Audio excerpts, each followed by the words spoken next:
İnsanlık tarihi nedir? Nasıl ve ne zaman uygarca topluluklar, hatta uygarlıklar kurmaya başladık? Yazılı tarih bize Sümerlerle başlayan bir zaman çizgisi sunuyordu, yakın bir zaman öncesine kadar. Fakat Göbekli Tepe'nin keşfiyle bu tarihin çok yanlış olduğu ve otomatikman günümüzden 12.000 sene daha geriye gitmek durumunda kaldık. Sahiden onun da düzenli topluluklar ve uygarlıklar anlamında öncesi var mı? Var mıydı? Var olabilir mi?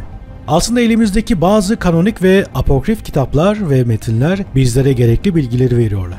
Bildiğiniz gibi kanalımızda bu kitaplardan ara ara da olsa bahsettiğimiz videolarımız var. İzlemeyenler için açıklama bölümüne linklerini sizlerle paylaşacağım.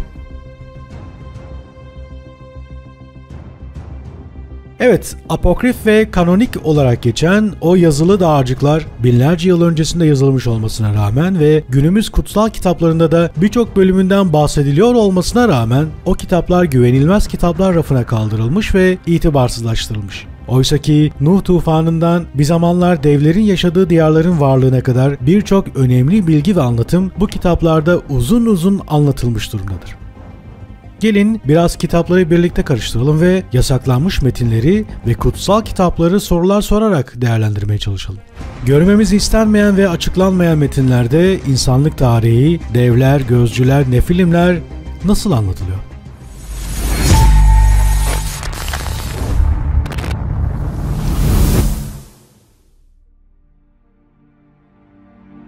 İnsanlık tarihi nedir? Galiplerin gücün ve amacın sonucu muyuz? Evriliş, tarım devrimi ve benzerleri anlatacağımız kavramlara en azından belli belirsiz aşinadır herkes. Herkes tarafından bilinebilir ama ya o kadar da basit değilse? Arkeolojik buluntuların hepsine sahte demek ya da birileri tarafından manipüle edildiğinize inanmak sizce de ciddi anlamda mantıksız değil mi?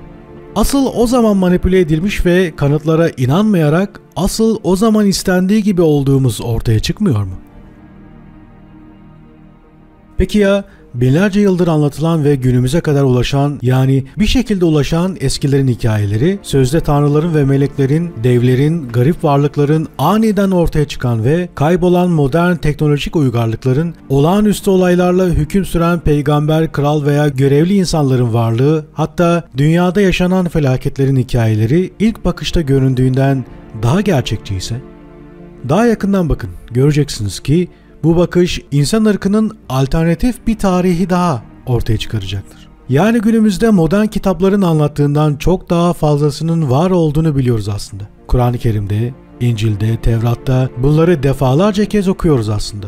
Peki neden okuyup geçiyoruz? Anlatılanların çok da ilahi olmasına gerek yok. Bazen birer hikaye gibi anlatılıyor olabilir. Ve anlatılan her olayın gizli bir arka perdesinin olduğunu da bilmemiz gerekli. Düşünmek, araştırmak, sorgulamak, hatta yakinen incelemek bu anlatılanların çözülebilmesi için büyük birer adım oluyor. İnsan anlayışı dışında sansürlenmiş, çoğunlukla unutulmuş veya görmezden gelinmiş alternatif bir tarih. Aslında şu an yaşadığımız bir alternatif tarih, o unuttuğumuz veya unutturulan, açıklanmayan tarih ise gerçek asıl yaşadığımız, yaşamış olduğumuz gizemleriyle, mistik gücüyle gerçek tarih oluyor. Bu yanılgı sebebiyle birçok sorumuzun cevabı bulunamıyor, bulamıyoruz. Belki de şimdiye kadar. Bakın bir olay oldu.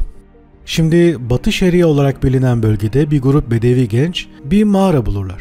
İçeriği araştırırken biri kırılmış birkaç kil kavanoz bulurlar. O anda gençler farkında olmasalar da tarihi bir keşifte bulunmuşlardı. Kavanozların içinde bir dizi antik parşömen vardı. Bu keşfi takip eden yıllarda arkeologlar, tarihçiler ve hazine avcıları bölgedeki diğer 10 mağarada da birbirinin devamı ek parşömenler buldular.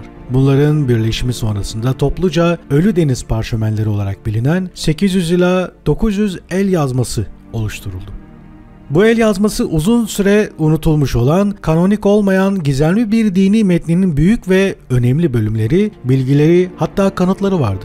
Bu daha sonradan içerdiği bilgilere bağlı kalınarak Enoch'un kitabı olarak adlandırıldı. Bütünüyle Hanok kitabı 5 bölümden, yani 5 kitaptan oluşuyor. Gözcüler kitabı, Meseller kitabı, Astronomik kitap, Rüya görümleri ve Hanok mektupları. Kendi içlerinde ise 100 bölüm içeriyorlar. Bu bölümler İncil'in Yaratılış kitabındaki 7. ata Metüşelah'ın babası ve Nuh'un büyük babası Hanok'un İncil'deki ve Kur'an-ı Kerim'de yer alan Nuh'un gemisi hikayesindeki aynı Nuh'un hikayesini anlatıyor.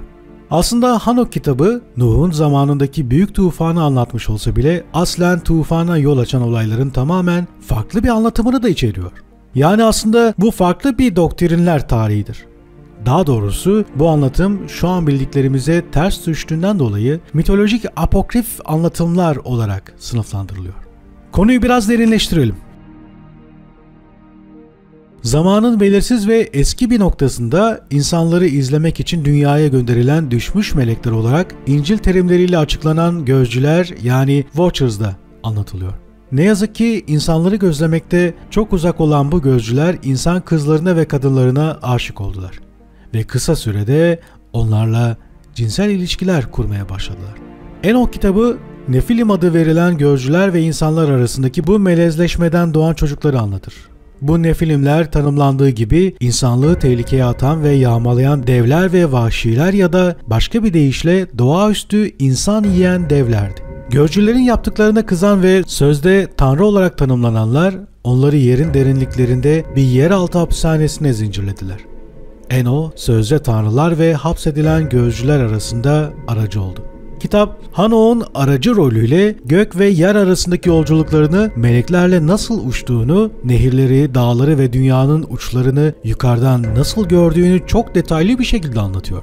Kanalımızda yer alan Enok videosunu mutlaka izleyin arkadaşlar.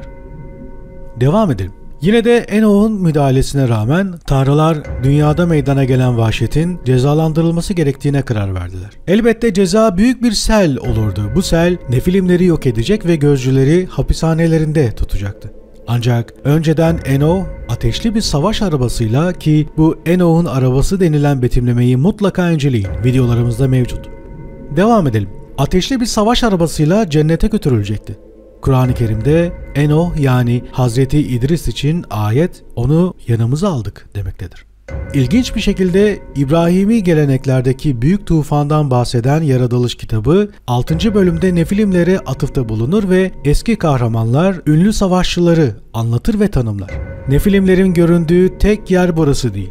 Sayılar bölümü 32-33'te İsraillileri çekirge gibi gösterecek kadar büyük olan nefilimlerin yaşadığı bir ülkeyi ziyaret eder. Kur'an-ı Kerim'de de İsrailoğullarının Ad kavmiyle mücadelesi olarak geçiyor.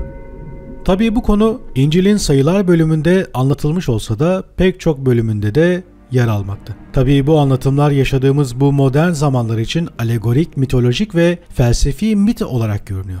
Dünyanın geçmişinde büyük bir tufanın arkeolojik kanıtları vardır ve bunlardan biri tesadüfen dünya çapında sayısız dini ve kültürel gelenekte de konuşulmaktadır. Binlerce yıl önce yazılmış Gılgamış destanında, Atrahasis destanında, tabletlerde ve dünyanın pek çok noktasında bulunan arkeolojik buluntularda aslında her seferinde kanıtlanmıştır. Nefilim devleri gibi varlıklar gerçekten de var mıydı? Varsa nasıl dünyaya geldiler? Nasıl aniden var oldular ve bir şekilde nasıl aniden kayboldular? Mutlaka şu an bile görmek istedikten sonra dünya genelinde karşımıza çıkabilecek kanıtlar bulunuyor. 19. yüzyılın sonları ve 20. yüzyılın başlarından kalma devlerin var olduğunu öne süren birçok makaleyle birlikte Kuzey Amerika'da ortaya çıkarılan düzinelerce devasa iskelet hikayesi ortaya çıkarıldı. Eldeki kanıtlara bakacak olursak onlar gerçekten de vardılar diyebiliriz. Bu sadece Amerika kıtasında değil, Amazon yağmur ormanları, Afrika, Mezopotamya, Arap Yarımadası başta olmak üzere birçok yerde bu devasa iskeletler bulundu. Aslında devlerin hikayeleri insanlık tarihine ve geleneğine işlemiş durumda. Ünlü kaşif Marco Polo bir zamanlar Zanzibar'da 4 adamı taşıyabilecek kadar güçlü olan bir devler ırkından bahsederken günümüzün Tangier, Fas halkı bir zamanlar şehirlerinin kurucusunun Anteus adında bir dev olduğunu iddia ederler. Diğer taraftan İrlanda efsanesine göre İrlanda'nın kuzeydoğu kıyısındaki sözde Giant's Causeway, birbirine geçen 40.000 şaşırtıcı kaya sütunu İrlanda devi Finn McColl tarafından başka bir devle savaşmak için denizden İskoçya'ya yürüyebilmesi için inşa edildi. Aynen görsellerde gördüğünüz gibi.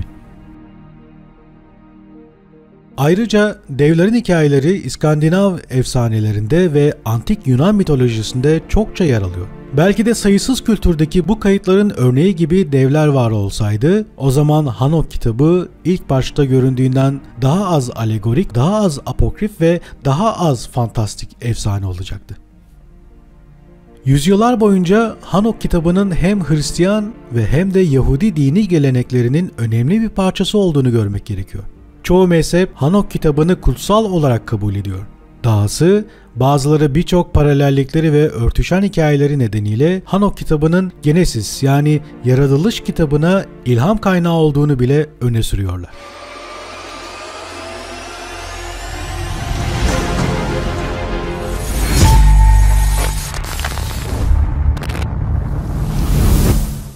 Aslında önemli olan soru şu: gerçekte ne oldu?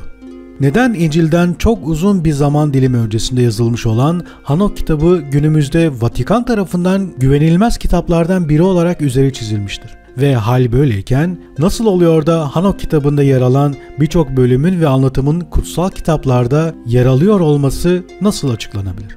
Belki de buna cevap verebilmek için İsa Mesih'in ölümünden sonraki yüzyıllara gitmek doğru olacaktır. Bugün İncil 39 eski ahit ve 27 yeni ahit gerçekliğinden oldukça uzak. Ayrıca başka bir konu olsa da belirtmekte fayda var. Roma İmparatorluğu dini önderlerinin Anadolu İznik bölgesinde yeni ahit başlığı altında İncil'i yeniden yazmaları, yeniden uyarlamaları ise tam anlamıyla Hristiyan dünyası için trajikomik bir durumdadır. Bu konuyu başka bir videomuzda detaylarıyla açıklayacağız. Başlangıçta Hristiyan geleneğinin geniş yelpazesini oluşturan çok sayıda İncil ve dini metin vardı. İsa'nın ölümünden sonra İsevilik yani Hristiyanlık yayıldıkça filizlenen Hristiyan kilisesinin, ki bu olgu tamamıyla kendi kurallarını önemseyen ve uygulayan bir kurumdu. Hangi metinlerin okunması ve takip edilmesi gerektiğini, hangi öğretilerin uygulanması gerektiğini, hangi metinlerin kabul edilebilir ve ilahi olarak kabul edileceğini bilmesi gerekiyordu ve kendisi belirliyordu. Kilisenin çeşitliliği dışında tek düzelik yaratması gerekiyordu. Resmi bir kanona ihtiyaçları vardı. Modern zamanlarda Dan Brown'un çığır açan eseri Da Vinci şifresi tarafından popüler hale getirilen bir hikayede bu kutsallaştırmanın 4. yüzyılda İznik Konseyi'nde biraz haince bir şekilde gerçekleştiği hatırlatılıyor.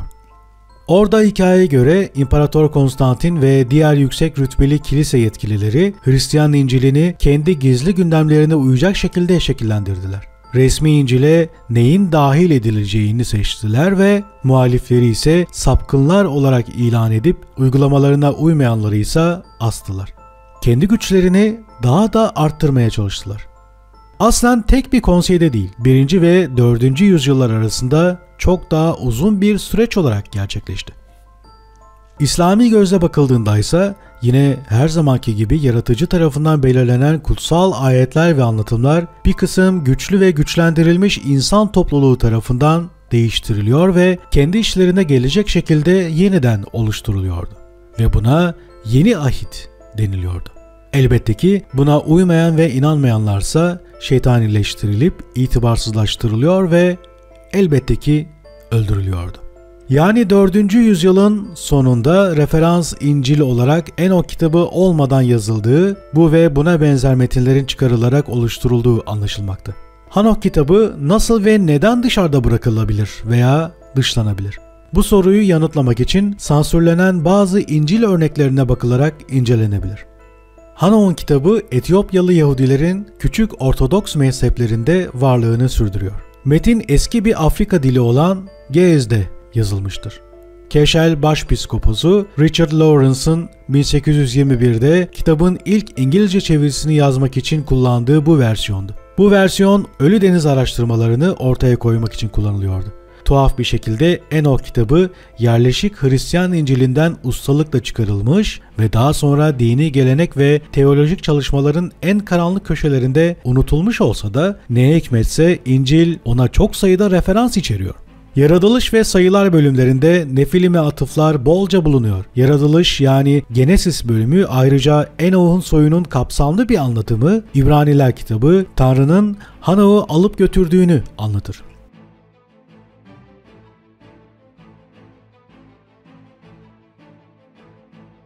Bu görünüşe göre büyük tufandan önce ateşli bir arabayla cennete götürülmesine atıfta bulunuyor. Bu arada Cud bölümü Enot'tan neredeyse kelimesi kelimesine kopyalanan bir paragrafın tamamını içeriyor ve bu da aslında İncil metinleri için ilham kaynağı olabileceğini gösteriyor. Ayrıca Korintililer 11'e 5-6'da Aziz Paul, kadınların kilisedeyken başlarını örtmeleri yönündeki talimatlarını içerir. Bu görüşe göre Hanok kitabındaki gözcülerin uzun dalgalı saçlı kadınlara ilgi duyduğu gerçeğine doğrudan bir gönderme olmakta. Roma Katolikliği, Yahudilik ve İslam'da da örtünme yaygın olarak uygulanmakta. Sansürlenmesine, gizlenmesine ve hatta unutulmasına rağmen Hanok kitabı hiçbir zaman ortadan tam anlamıyla kaldırılamadı. Hanok kitabının ve onun inanılmaz anlatımlarının ardından daha derin bir şey var. Hristiyan İncil'inin bir parçası olup olmadığının ötesine geçen bir şey. İncil'in 7. patriği olan Enoh'un Babil geleneğindeki tufan öncesi Enmenduranna'yı yansıttığı görülüyor. Eski Yunanlılar Enoh'un Hermes'le aynı olduğuna inanırken eski Mısırlılar kendi geleneklerinde benzer birine sahipti. Tot. İslam felsefesinde ise Enoh Hazreti İdris olarak görünüyor.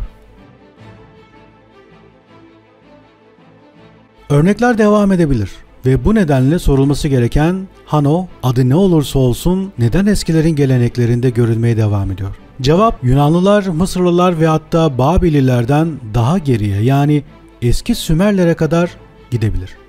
Sümer metinlerine göre dünya uzak geçmişte bir grup doğaüstü varlık tarafından ziyaret edildi. Bu ziyaretçiler Sümer geleneğinde Enoch kitabındaki Watchers yani gözcülerin ürkütücü bir şekilde benzeyen özellikleriyle tanımlanıyor. Ancak Sümer gözcüler yerine bu varlıklara kelimenin tam anlamıyla göklerden gelenler anlamına gelen Anunnaki adını verdiler. Sümerler için, Zecharia Sitchin ve Eric von Daniken gibi modern düşünürler için tanrıydılar. Dünyaya gelen eski bir uzaylı ırkıydılar. İlginç bir şekilde Sümer metinleri bu Anunnakilerin gözcüler gibi insanlarla iç içe geçmeye başlayarak süreçte tamamen yeni bir tür yaratarak veya genetiğini değiştirerek Nefilim'in yaratılışını yansıtan hikayelerini anlatıyor. Enoch kitabının tanrılar gibi Anunnaki de dünyanın durumuna kızdı ve büyük bir sel meydana getirdi. Peki en eski anlatım hangisi? Sümer metinleri mi, Hanok kitabı mı, günümüzdeki kutsal kitaplar mı? Devam edelim. Hanok kitabının ve diğer ilgili geleneklerin Anunnaki'nin eski Sümer hikayesini basitçe yeniden anlatması gayet mümkün mü? 10.000 civarında başlayan ve bu süre zarfında insanoğlunun avcılık ve toplayıcılık yaşam tarzından tarım ve yerleşik yaşam tarzına geçiş yaptığı tarım devrimini düşünün. Bu kesin dönüşüm nasıl yaşandı? Bitkileri ve tohumları nasıl öğrendiler? Tarihsel kayıtlara göre M.Ö. 9500 gibi erken bir tarihte şimdiki modern Doğu Anadolu ve Mezopotamya dediğimiz bölgelerde arpa, buğday ve çavdar ekiliyor. Yulaf, bezelye ve mercimek yetiştiriliyor. Koyunlar ve keçiler evcilleştiriliyordu. Peki avcı kültürlü bir toplumun bir anda yerleşik düzene ve toplama yetiştirmeye nasıl geçtiği hala günümüzde bilinemiyor. Nasıl geçtiler? Sümerlere göre ileri bilgi ve teknolojiyi insanlara getiren, insan uygarlığının ilerlemesine adeta yardım eli uzatan Anunnaki'ydi. Birçoğu bunun kültürel ve tarihsel kayıtların sosyal koşulları tarafından tamamen açıklanamayan, olağanüstü gelişmişliğe sahip eski anıtlar olan Giza veya Teotihuacan piramitleri gibi görünüşte imkansız anıtları açıkladığını öne sürdü. Belki de bu insanların göçebe avcı toplayıcılardan gelişmiş uygarlıklara tarihsel olarak önemsiz bir sürede nasıl geçebildiğini de açıklıyor olabilir. İnanılmaz bir şekilde Enoch kitabı insanlara ileri bilgi ve teknoloji sağlama konusunda Anunnaki'yi yansıtan gözcülerle gerçekleşen neredeyse aynı süreci anlatıyor. Peki bu nasıl oluyor? İnsanlara metalurji ve madenciliği, bilim ve tıp hatta ilaç yapımı bilgisi, okuma yazma ve yıldızların nasıl okunacağını öğretiyorlar. İnsanlara kozmetiği, giyinmeyi ve mücevher yapmayı ve kullanmayı da öğretiyorlardı. Elbette ki savaş sanatının sırlarını da ortaya çıkartıyorlar. Hanok 8'e 1'e 3'te şöyle söyleniyor. Ve Azazel insanlara kılıçlar, bıçaklar, kalkanlar ve zırhlar yapmayı öğretti. Ve onlara Toprağın metallerini ve onları işleme sanatını, bilezikleri ve süs eşyalarını öğretti. Sürme kullanımı ve göz kapaklarının güzelleştirilmesi, her türlü pahalı taşlar, her türlü renklendirici süs eşyası. Ve pek çok tanrısızlık çıktı. Ve zina ettiler ve saptırıldılar. Her yolda bozuldular. Hanok kitabı bu şekilde aslında Anunnaki'nin hikayesini yansıtıp yeniden mi anlatıyordu? İlginçtir ki tarihsel kayıtların kültürel ve sosyal koşulları tarafından tamamen açıklanamayan bir konu olarak önümüzde duruyor. Sadece isimler değişiyor. Peki birçok insanın düşündüğü gibi Mısır piramitlerinin uzaylılar tarafından yapıldığını kabul etmek çok mu kolay?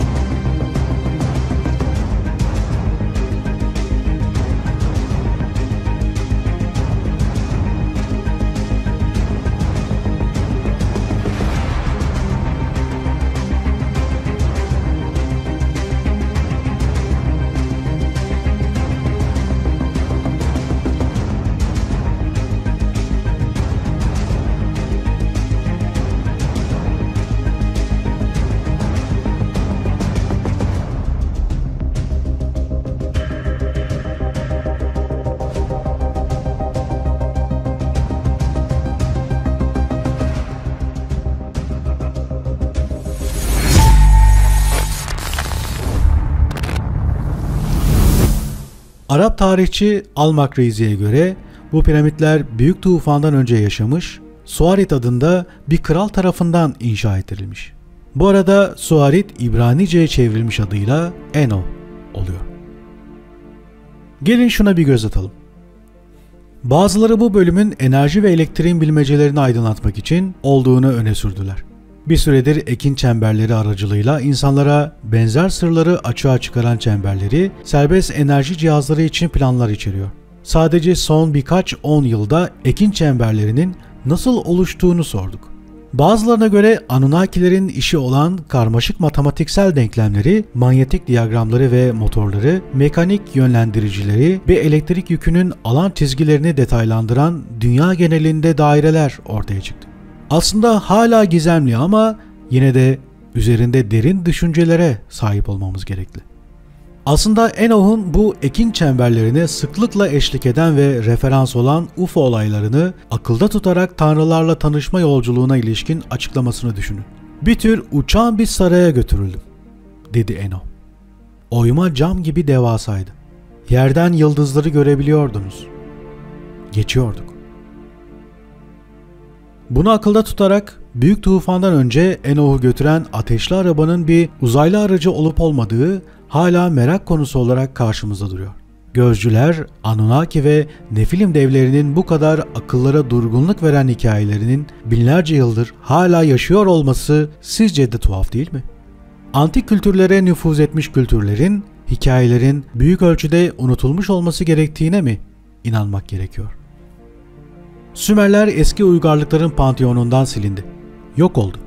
Hanok kitabı saklandı. Kaybedildi, bulundu. Günümüzde ise yasaklandı. Aynı konuları anlatan eski destansı metinler hala günümüzde geçerliliğini koruyor. Gılgamış Destanı, Atrahasis.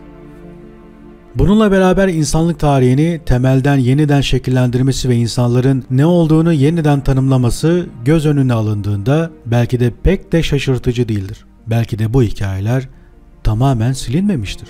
Adem ve Havva'ya iyilik ve kötülüğü bilme ağacının meyvesinden başka ne isterlerse yiyebilecekleri söylenir. Elbette insanoğluna ileri teknoloji ve bilgiyi getiren gözcülerin temsilcisi olan bilgi ağacından yiyorlar belki de. Belki de zihinsel anlamda tam olarak başa çıkabilecek kadar gelişmemiş olabilirler. Bilgi ağacından yemenin Adem ve Havva'ya Tanrı'nın bilgisini sağlaması gibi Hanok kitabı da gözcülerin insanların öğrenmeye çalıştığı cennet için saklanan ebedi sırları nasıl açığa çıkardıklarını anlatıyordu. Adem ve Havva'nın hikayesini bu şekilde okumak, onunla Hanok kitabı arasındaki paralellikleri görmek kolaylaşıyor. Ve belki de mesele tam da bu. Belki de Adem'le Havva'nın hikayesini yazan insanlar Hanok kitabındaki hikayeleri kendi yollarıyla yeniden anlatıyordu. Anunnaki'nin Sümer hikayesini onlardan önce pek çok din ve kültürde olduğu gibi yeniden anlatıyorlardı ve önemli parçayı ekliyorlardı. İnsanlık tarihini alegorik olarak kendi dini İncil'lerine soktu. Böylece bu eski kayıtlar var olmaya devam edebildi. Kur'an-ı Kerim'de 18 bin alemin var olduğu, devlerle savaş, insanlık öncesi yaşayanların olduğu da referans olarak yazılmıştır.